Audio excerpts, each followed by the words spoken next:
Então, todos morrem em Adão, todos são vivificados em Cristo, porque precisam nascer de novo. Talvez nós falemos língua estranha quando a gente fala do novo nascimento para algumas pessoas. Tá? Mas está escrito que quem não nascer de novo não vem e não entra. Então, o que importa para todos nós, que já estamos, graças a Deus, nessa carreira há alguns anos, e para aqueles que vão ouvir isso pela primeira vez, é compreender, através do Espírito Santo, né, receber a revelação dele, de como nascer de novo. Então, vou ser bem objetivo em relação ao novo nascimento. Objetivo cirúrgico. Todo mundo aqui sabe que algumas coisas não são lícitas para que nós façamos, ok? A gente sabe. E às vezes, com alguém da família que a gente tem mais intimidade, a gente vai e fala assim, não faça isso, porque isso aí não agrada a Deus. Não fume, não beba, não sei, qualquer coisa. Que você vai falar para alguém que você ama, que não quer ver a pessoa fazendo aquilo. Mas vocês sabem, como eu sei, que o caminho para ela não fazer mais aquilo, o caminho para que nós não façamos mais aquilo que não agrada ao Senhor e nem honra o templo do Espírito Santo, que é o nosso corpo, é nascendo de novo. Não adianta. A gente não vai convencer a pessoa a parar de fumar, a parar de beber. A gente vai insistir ou empurrar a palavra goela dentro da pessoa. Não vai rolar. Mostra para ela o estado dela atual, como ela nasce de novo através do poder que Deus entregou ao Filho dele, Jesus Cristo, na cruz do Calvário. E aí, havendo transformação, aí a coisa acontece. Então, nós vamos falar de 5 fundamentos do Evangelho. Vamos lá, me ajudem. Atração, crucificação, morte, sepultamento e ressurreição. Essa é a promessa que Jesus fez de nos atrair no corpo dele na cruz e todo o pós-atração no corpo dele. Ok? Ele não foi no nosso lugar, ele nos levou a morrer com ele e a sermos ressuscitados juntamente com ele. Agora é o juízo deste mundo, agora será expulso o príncipe deste mundo. E eu, Jesus falando, quando for levantado da terra, todos atrairei a mim. 33, e dizia isso significando de que morte havia de morrer. O destaque desses versículos, é a atração que ele prometeu que faria, de nos levar no corpo dele. Ok? Tá claro? Então eu vou levar essa mensagem para alguém. Ó, Jesus me atraiu no corpo dele lá na cruz do Calvário. Onde está escrito? Está aqui. Por quê? Porque está escrito. Foi assim que Jesus, lá em Mateus 4, ele botou o demônio, o diabo, para correr. Então a gente já sabe que a gente foi atraído no corpo de Cristo. Vamos falar agora do segundo, que é a crucificação. Ok? Atração, crucificação. Vamos dar uma olhada em Gálatas. Gálatas 2, versículo 20. Por favor, amados. Já estou crucificado com Cristo, quer dizer, ele me atraiu no corpo dele, e vivo não mais eu, mas Cristo vive em mim. E a vida que agora vivo na carne, vivo na fé do Filho de Deus, o qual me amou e se entregou a si mesmo por mim. Eu gosto dessa versão que fala do Filho, que a fé é dele. É Efésios 2, 8, 9. Porque pela graça sois salvos por meio da fé. Isso não é nosso. Nós não temos essa capacidade. A nossa fé, Jesus falou que se nós tivéssemos uma fé do tamanho do grão de mostarda, nós teríamos a capacidade de mover montanhas. Então a fé é dele. É ele que nos dá, e é um dom divino. Nossa versão está show de bola, que eu gosto dela. Eu fui crucificado com ele, então a crucificação, que é a segunda, atração, crucificação, está aí, no texto. Agora nós vamos para a morte. Romanos 6,6. Sabendo isto, que foi crucificado com ele o nosso velho homem, para que o corpo do pecado seja destruído, e não sirvamos o pecado como escravos. Nós fomos destruídos, porquanto quem morreu está justificado do pecado. Então nós morremos com ele. Eu fui atraído, crucificado e morto. Coloca a segunda carta de Timóteo também, capítulo 2, por favor, versículo 11. A palavra fiel é esta, que se morrermos com ele, também com ele viveremos. Então eu fui crucificado, atraído, crucificado e morto. 3 promessas que estão sendo cumpridas aqui. Vamos agora para o sepultamento. Atraído, crucificado, morto, sepultado. É aí mesmo, carta aos Romanos, capítulo 6, versículo 3. Vamos lá. Ou não sabeis que todos quantos fomos batizados em Jesus Cristo, fomos batizados na sua morte, 4, de sorte que fomos sepultados com ele pelo batismo na morte, para que como Cristo ressuscitou dos mortos, pela glória do Pai assim andemos também em novidade de vida. Eu fui sepultado com ele. Fui atraído, crucificado, morto, sepultado. É uma sequência. São 5 fundamentos básicos que a gente vem ouvindo há vários anos. Mas é Deus quem revela. Eu conheço gente que ouviu isso há vários anos e saía da igreja divagando. Mas se a gente põe o joelho no chão e pede para Deus mostrar a verdade, ele vai revelar esses 5 fundamentos que formam a base do novo nascimento. Eles formam a base da salvação que Cristo providenciou para cada um de nós na cruz do Calvário.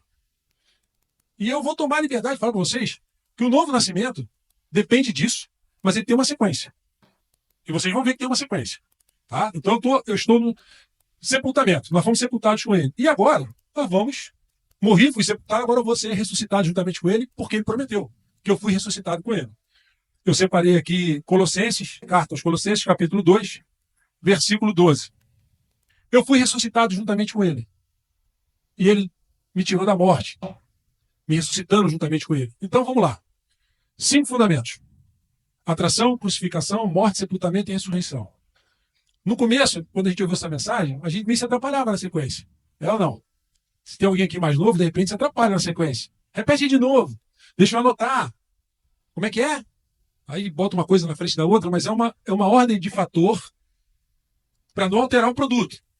Eu fui atraído, eu fui crucificado, eu fui morto, fui sepultado, fui ressuscitado juntamente com ele. Ok? Vamos lá. Agora eu quero fazer uma pergunta para vocês.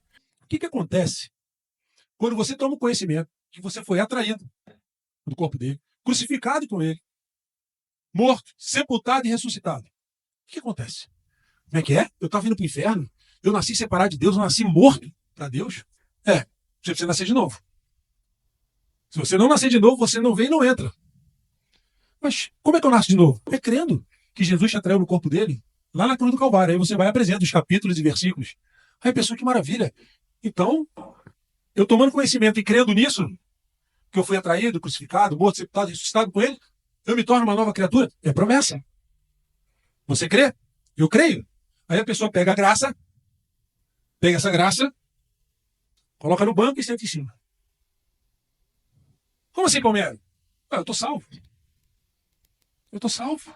Jesus foi lá na cruz, fez tudo por mim, me atraiu no corpo dele, eu morri com ele, eu fui ressuscitar juntamente com ele. Eu pergunto para os amados, o que acontece com a pessoa? Viu, Elora, a nossa caçula?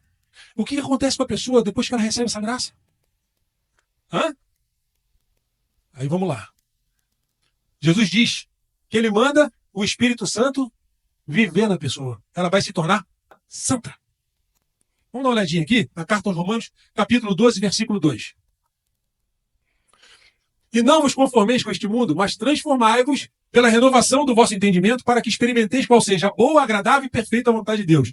A minha versão aqui, ela diz assim: não imitem o comportamento e os costumes deste mundo, mas deixem que Deus os transforme por meio de uma mudança em seu modo de pensar, a fim de que experimentem a boa, agradável e perfeita vontade de Deus para vocês. Ficou show, né?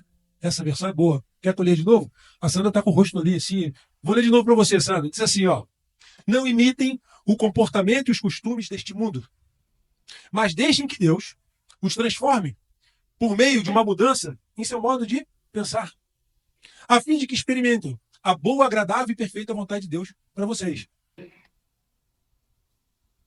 Transformai-vos pela renovação do vosso entendimento. Quem é que vai transformar a gente? Quem é que transforma? É Deus que transforma. Não é livro, não é estudo, não é a sua capacidade, não é o que você faz, não é o que você deixa de fazer, não é o que você pode, não é o que você não pode. É Deus que transforma. Isso tem que ficar bem claro. Então, eu tomei conhecimento que Jesus me atraiu no corpo dele, eu passei por todo o processo de morte, sepultamento e ressurreição. Eu que estava indo para o inferno, ele me resgatou, me desarraigou do inferno e me colocou no reino do amor dele. Pá! Benção. Agora eu tenho que ser transformado. Porque se eu olhar para trás e eu levar hoje a mesma vida que eu levava antes de eu conhecer essa palavra e eu ser resgatado do inferno para o reino do amor dele, eu sou fake. Eu sou uma nova criatura fake. Eu tenho que ser transformado. Eu não vou me render mais à vontade do mundo. E isso é Deus que vai fazer em mim. Porque se for pelo meu esforço, se chama religião. O nome religião significa o homem tentando se religar a Deus. E a graça significa Deus dando e fazendo tudo a quem nada merece. Mas se eu olhar para trás e olhar e ver o Palmieri de 10, 20 anos atrás, ser o mesmo que hoje, com um pezinho no mundo e um pezinho na igreja. Opa, cadê a transformação? Se eu, amado, faço isso, se vocês fazem isso, nós temos que repensar a nossa vida. Senhor, tem alguma coisa errada comigo, porque eu conheço a tua palavra. Eu acredito que o Senhor me levou no corpo do teu filho amado e lá eu fui atraído. Eu morri, fui crucificado com ele, eu morri, fui sepultado e fui ressuscitado. Está escrito, é promessa tua. Como eu não fui transformado? Eu preciso ser transformado. E a santificação é isso. É ele me tornar santo, separado. Separado. Eu não posso ser a mesma pessoa que eu era. Tem de haver mudança. E o que eu quero trazer a reflexão dos amados aqui nessa noite é que vocês precisam olhar para dentro de si. Eu preciso olhar para dentro de mim e ver se eu continuo sendo a mesma pessoa ou se trago comigo algumas coisas daquela velha criatura. Que Deus precisa tratar comigo. Eu preciso permitir que Deus trate comigo. Eu preciso permitir. Eu dei um exemplo, uma vez uma mensagem que eu trouxe, que Deus entra nos nossos aposentos e ele começa a mexer em tudo. Mas tem aquela gavetinha que você mete o pé nela e fala assim, aqui não vai mexer não. Aqui eu não deixo, porque eu não quero que ele mexa. Aí ele revira tudo, transforma a sua vida, mas tem coisa naquela gaveta que ele precisa tirar. Ele precisa transformar você. E ele não faz um trabalho pela metade, o trabalho dele é completo. Então eu tenho que me sentir incomodado se eu ainda reajo, ou se eu ainda tenho sentimentos, vontade, tendências, costumes da velha criatura. É claro que cada um de nós tem o seu tempo. Deus vai trabalhando com cada um de vocês de uma maneira diferente. Comigo, vai tirando e vai colocando aquilo que é da vontade dele, no tempo dele, de acordo e com a maneira em que nós lidamos com o que está escrito. Porque nós precisamos permitir que ele trabalhe em nós. E a pergunta que eu faço é, nós permitimos? Então, essa segunda carta aos Coríntios 5:17, por favor, amados. Assim que se alguém está em Cristo, nós somos nova criatura ou não somos? Nova criatura significa que eu fui velha. Então agora eu sou nova. Como eu devo me comportar como nova criatura? As coisas velhas já passaram. Tudo transforma ou não transforma? E tem que ser novo. E pode ser um arranjo. Eu preciso me incomodar com as reações que eu tenho, com os sentimentos que eu tenho, se eles ferem aquilo que Deus quer de mim, espera de mim, que Ele está agindo e fazendo por mim na minha vida. Gálatas 5, versículo 16, por favor, amado. Por isso, digo, vivam pelo Espírito, de modo nenhum satisfarão os desejos da carne, pois a carne deseja o que é contrário ao Espírito. O que é contrário à carne? O Espírito ele é contrário à vontade da carne, ok? Eles estão em conflito um com o outro, de modo que vocês não fazem o que desejam. Lembra da carta aos Romanos, capítulo 7? Quando o apóstolo Paulo começa a falar do sentimento que ele tem, ele diz assim, olha, eu quero fazer o bem, mas o mal que habita em mim, ele não me deixa fazer o bem. O apóstolo Paulo, não é o Tomieri que está falando. É o apóstolo Paulo que está falando isso. Então, nessa transformação, amados, nesse processo de santificação, é natural que aquela gavetinha ali, que a gente está com o pezinho, né, não deixando Deus tratar, abrir, tirar aquilo que está lá dentro, a gente sofra por causa disso. A gente vai sofrer porque ele vai... Quantas vezes vocês falaram assim para Deus, Senhor, me transforma, me cura, tira de mim tudo que não te agrada? Eu perdi a conta de quantas vezes eu disse isso. E quantas vezes a gente resistiu a isso? Através dos nossos gestos, das nossas atitudes, né? Porque cada um aqui sabe exatamente o que passa dentro de si. Ninguém sabe. Só você e Deus sabe. Só você e Deus sabe. Então, a hora de eu refletir é, peraí, se eu creio nessa mensagem, eu fui atraído, passei por todo o processo, eu não vou ficar sentado em cima dessa graça. Eu quero que ela me transforme. Porque se ela não me transforma, tem alguma coisa errada. Tem alguma coisa errada. E a transformação vem por meio dele. É ele quem me capacita. É ele quem me transforma.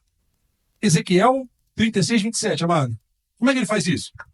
E porei dentro de vós o meu espírito e farei que andeis nos meus estatutos. E guardeis os meus juízos e os observeis. Bom, então é ele que vai fazer isso. Você pode ficar despreocupado. Que se você e eu, se nós temos a dificuldade de deixar qualquer coisa da velha criatura para trás, por mais simples que ela possa parecer, mas é velha criatura. Eu não estou falando de acreditar na obra. Você creu, ok. Eu estou falando da santificação. Ele quer santificar você.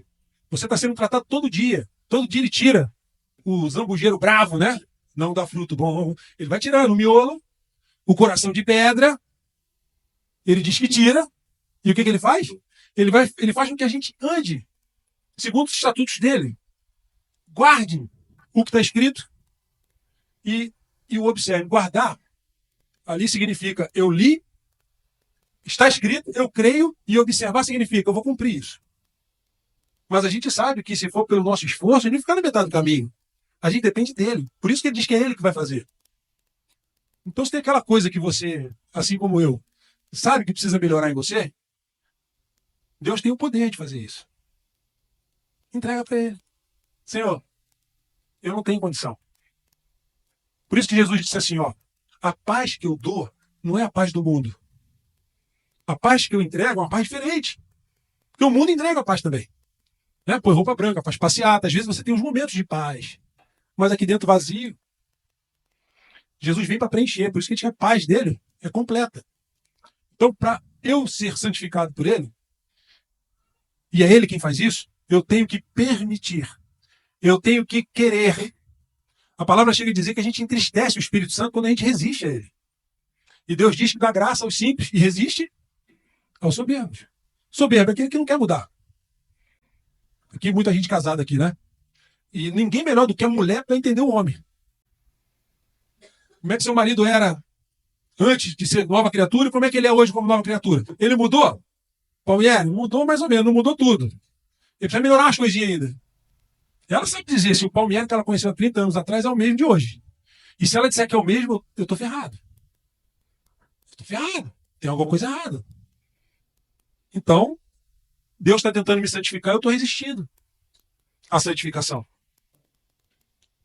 E depois da santificação, quer dizer, eu fui atraído, crucificado, morto, sepultado, ressuscitado, eu sou santificado por ele. Eu preciso ser santificado por ele. Porque aí eu não sento na graça. A graça está aqui e Deus vai fazer essa uma verdade na minha vida. Ele vai colocar o Espírito Santo dele em mim para eu viver uma vida para agradar a ele. Isso faz sentido. Faz sentido ou não, amados? Faz sentido para vocês isso? Se eu digo que sou nova criatura e eu não tenho a vida do Espírito Santo em mim, eu sou fake. E aí eu, como nova criatura, santificado por Deus, santo, separado, o que eu vou fazer? Frutificar para Deus. Vamos lá. João 14, por gentileza, versículo 23. Diz assim: se alguém me ama, Jesus falando, guardará a minha palavra, e meu Pai o amará, e viveremos para ele, e faremos nele. João 15, 5. Eu sou a videira, ele é a videira. Nós somos as varas. Nós estamos nele, ele diz que está em nós. Jesus está afirmando, dá muito fruto. Eu sou santo, sou separado, fui transformado, estou sendo santificado, eu tenho que dar fruto para Deus. Está escrito. Porque sem mim, então significa que eu posso até enganar um ou outro aí, com uma obrinha ou outra, mas aí eu não engano. Deus sabe. Toda essa mensagem que eu estou trazendo aqui, amados, não sou eu que vou avaliar o amado. O amado não vai me avaliar. Isso é uma autoavaliação. Senhor, eu estou de acordo com o teu propósito, com a tua palavra. O teu Santo Espírito habita em mim. Eu sou santo, separado. Eu faço parte do teu povo santo, do teu sacerdócio. Me transforma. Eu quero ter uma vida para te agradar. Porque se eu não estiver vivendo assim, se eu ainda sou a mesma pessoa que eu era antes de te conhecer, eu pergunto aos amados, tem alguma coisa errada? Não tem? Então, eu tenho que fazer essa avaliação. Amém?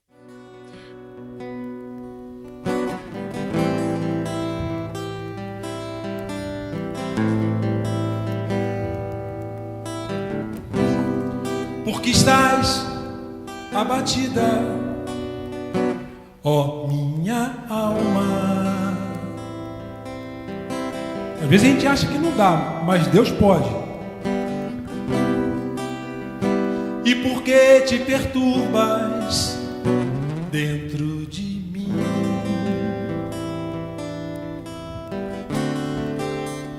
De novo. Porque estás abatida, ó minha alma.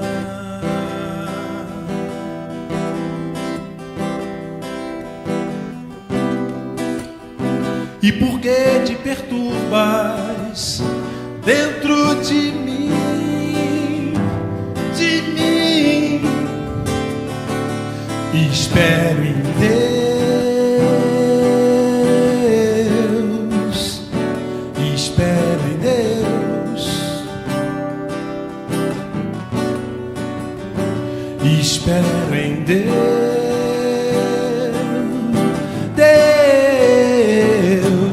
Em Deus,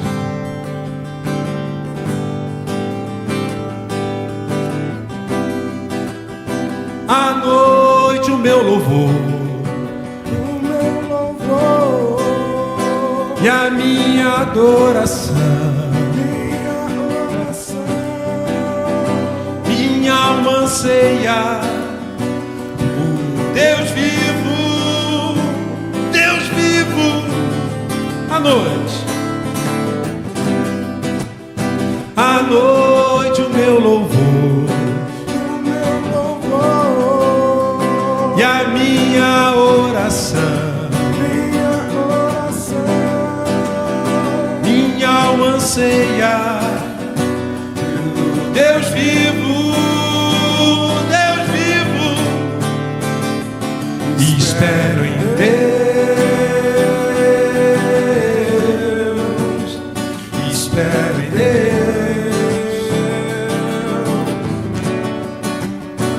espero em Deus,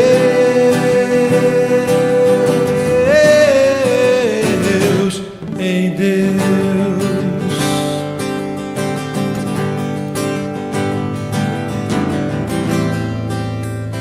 Deus da minha vida,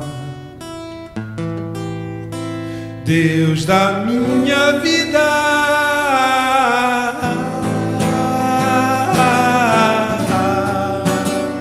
Espero em Deus, espero em Deus, espero em Deus. Amém? Espere em Deus, amados, e Ele transforma a gente.